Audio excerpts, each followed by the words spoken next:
Most people see Queen Jane Seymour as a serene angel who finally gave King Henry VIII a son. Sadly, her real story is much darker. Jane Seymour's childhood was anything but normal. She was born sometime around 1508 to a well-off, well-respected Sir John Seymour and his wife Margaret.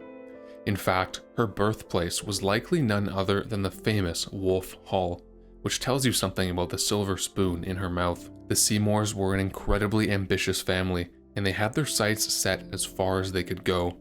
Jane's brothers Edward and Thomas would eventually become close advisors to King Henry, and often coached their naive sister in the most cunning ways of statecraft and seducing powerful men. Lucky for them, it paid off tenfold. However, things might have turned out completely different for Jane Seymour. As a young woman, Jane almost snagged William Dormer, the son of Sir Robert and Lady Dormer. It came to a heartbreaking end. Ironically, William's mother canceled their engagement because she thought Jane wasn't noble enough. Now, Jane came into contact with King Henry VIII in a scandalous way. She started out as a lady-in-waiting to the first queen, Catherine of Aragon, while she was still in her late teens or early 20s. By this time, Henry's relationship with Catherine was in shambles after she still hadn't given him a male heir. In short, it couldn't be long before young Jane realized she'd walked into a snake pit. It would be romantic to say that King Henry fell in love with Jane at first sight, but that's not what happened at all. During her first years of service, Henry was instead madly in love with Anne Boleyn.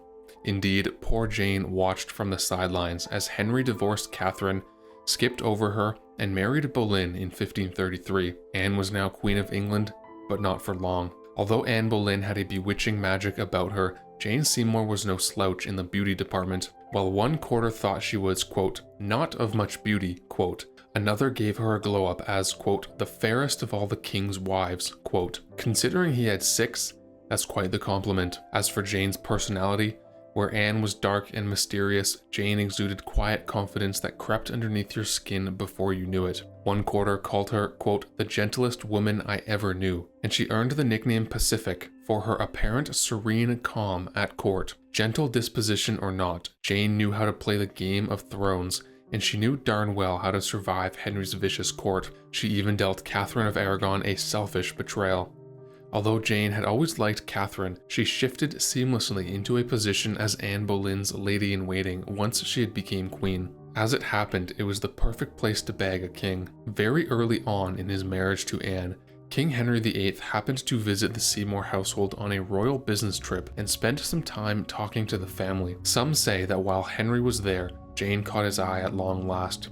If this is true, Henry was nursing a crush for months before he acted on his sinful thoughts. Although Henry was initially smitten with Anne, the good times didn't last long. Just like Catherine before her, Anne didn't give him the male heir he craved, and soon enough, the king's eye was wandering right over to Jane Seymour again. He obviously liked what he saw, and by 1536, everyone in court knew he was pursuing her. This was where things got truly messy. When King Henry VIII finally noticed Jane, she was already about 27 years old and in the full bloom of her womanhood, or so Henry thought. Society, however, had different ideas. Since women matured early, married quickly, and often died young, Jane's age put her firmly in the old maid danger zone, and it raised scandalous suspicions. One ambassador in Henry's court questioned Jane's intentions, and he made a damning accusation. He claimed that there was no way Jane was still a virgin after spending so long at Henry's palaces. He even hinted that Henry wanted Jane that way because it would give the king grounds for divorce later on. As we will see, he may have been half right. In many ways, Jane was very different from Henry's other wives. Although she was from a noble family, she was lower rank than both Catherine of Aragon and Anne Boleyn. And her education wasn't as progressive. Instead of knowing oodles about language and literature, she could actually barely read and write. But that didn't stop her. Dissatisfied in his marriage to Anne, Henry VIII started flirting with Jane at court events and balls. Actually, it was more than just flirting. He showered her in expensive gifts, all behind Anne Boleyn's back. In typical narcissistic fashion, he even gave Jane a beautifully crafted locket necklace with his own portrait inside. Now, Jane might have looked sweet on the outside, but she knew how to hit where it hurt. She all but paraded her flirtation with Henry around Anne. and she wasn't graceful about it. One day, she even started casually snapping open and shut her locket right in front of Anne, letting the Queen see glimpses of Henry's face around her neck. Anne's response was one for the ages. Anne didn't have Jane's reputation of ladylike behavior, and her reaction was far from serene. In a royal catfight to end all catfights, she ripped the locket right off of Jane's neck, snapping the chain with such force that the doomed queen's fingers actually bled from the effort. But Jane found an ingenious way to get her back. Jane Seymour was a master of networking. She knew how to get people on her side without making it seem like she was manipulating them, and she also knew who to get on her side. In particular, she was bosom buddies with Catherine of Aragon's daughter, the future Queen Mary.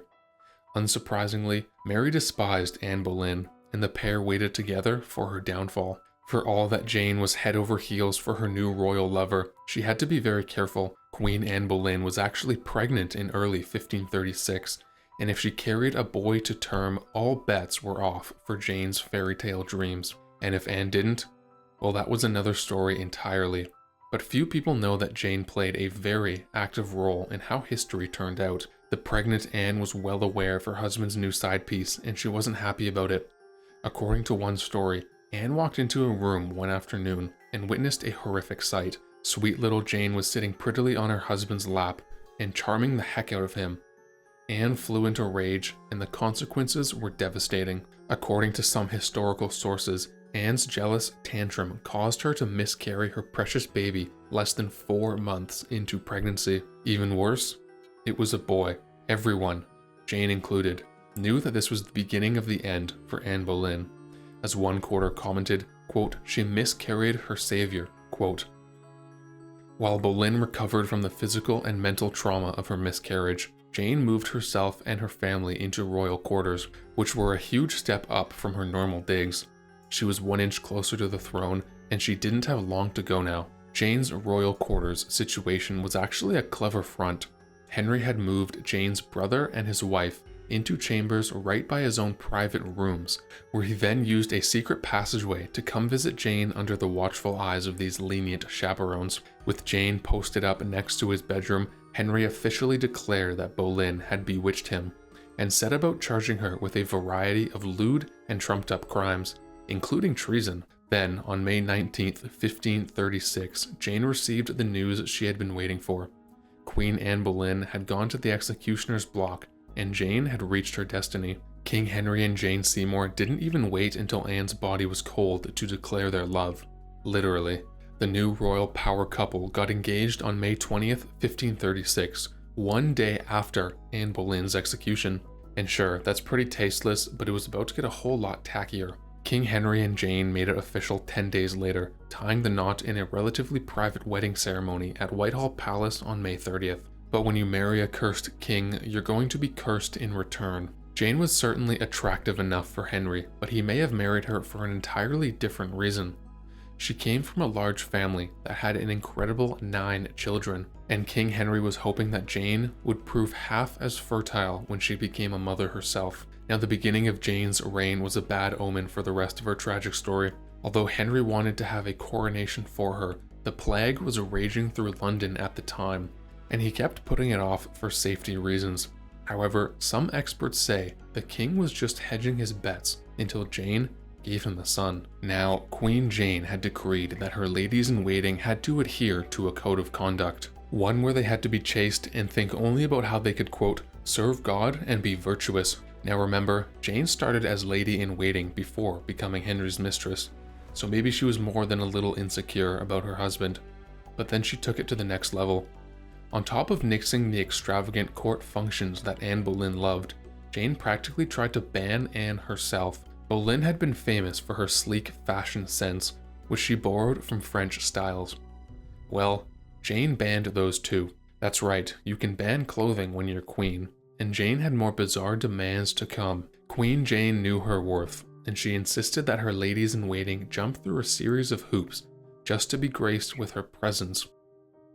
In order to appear in front of the queen, the woman had to wear a belt of pearls containing at least 120 of the precious gems. If they didn't, Jane would simply refuse to look at them. Jane knew her duty as queen was to satisfy King Henry in the bedroom and then the maternity ward, and half a year after her royal wedding, she was pregnant with Henry's child.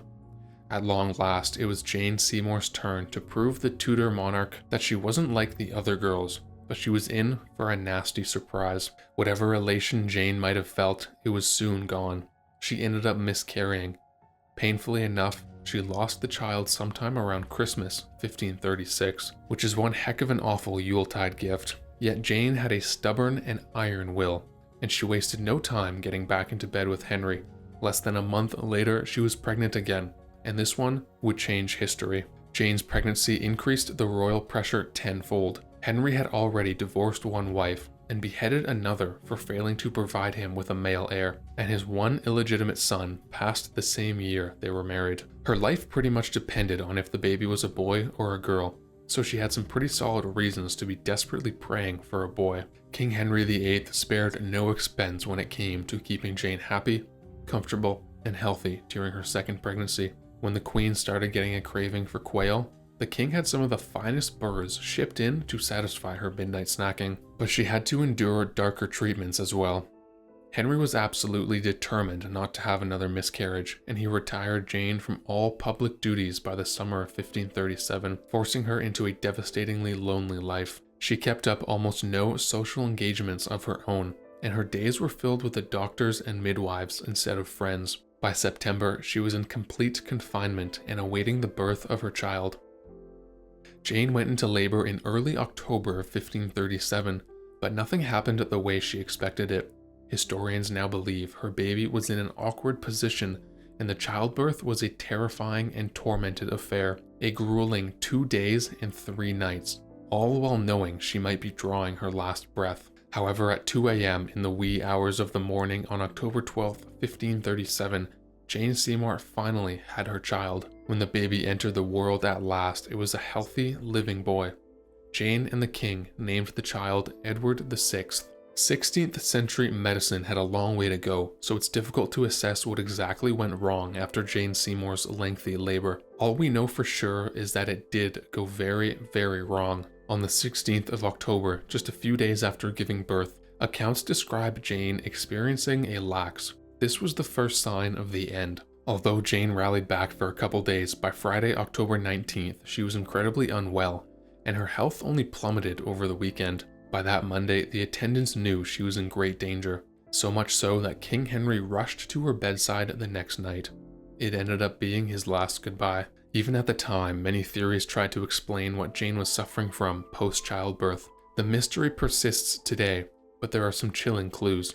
Some modern historians believe Jane could have contracted a bacterial infection, while others suggest she retained a placenta. Yet the most compelling evidence comes from a report from her own time. The only contemporary bulletin about Jane's illness blamed, quote, them that were about her, and suffered her to take great cold, and to eat things which the fantasy in her sickness called for. In other words, she had a cold and couldn't eat proper food. According to Tudor expert Alison Weir, this document indicates that Jane's sickness might have started out innocently enough as food poisoning. After all, this would explain the attention to the kinds of foods Seymour was eating at the time. But when it comes to the Great Cold, Weir suggests a much more complicated explanation. Jane's cold, Weir argues, may have actually been signs of an embolism that flowed into her heart, particularly if the already weak Jane was rushing to the bathroom to vomit from her food poisoning. The clot could have caused shortness of breath and other symptoms that might have presented as a cold. The saddest part of all this is that the embolism need not be fatal. Jane just got unlucky. Yet whatever the cause, the end was near. On October 24th, 1537, Jane Seymour passed in her bed at 2 in the morning, almost the exact same time that she had given birth to her longed-for son Edward just days prior. The 29-year-old Jane was Queen of England for fewer than 2 years, and all her striving had left her cold in her birthing bed. Even the heartless Henry was so bereft at Jane's passing he could barely cope. In fact, for the first time in his life, he was actively mourning his wife. Henry wore black for 3 whole months. He even held off on marrying for 2 years after Jane passed, but it would take a decade for his most heartbreaking tribute. When Henry passed in 1547, almost exactly 10 years after Jane's own passing, his last wish was for his attendants to bury him beside her. To Henry, Jane always remained his true queen. Thanks for watching History Expose. If you love uncovering the best stories in history, hit like and subscribe to keep exploring with us. Don't forget to visit our main page Factinate for more incredible facts about everything.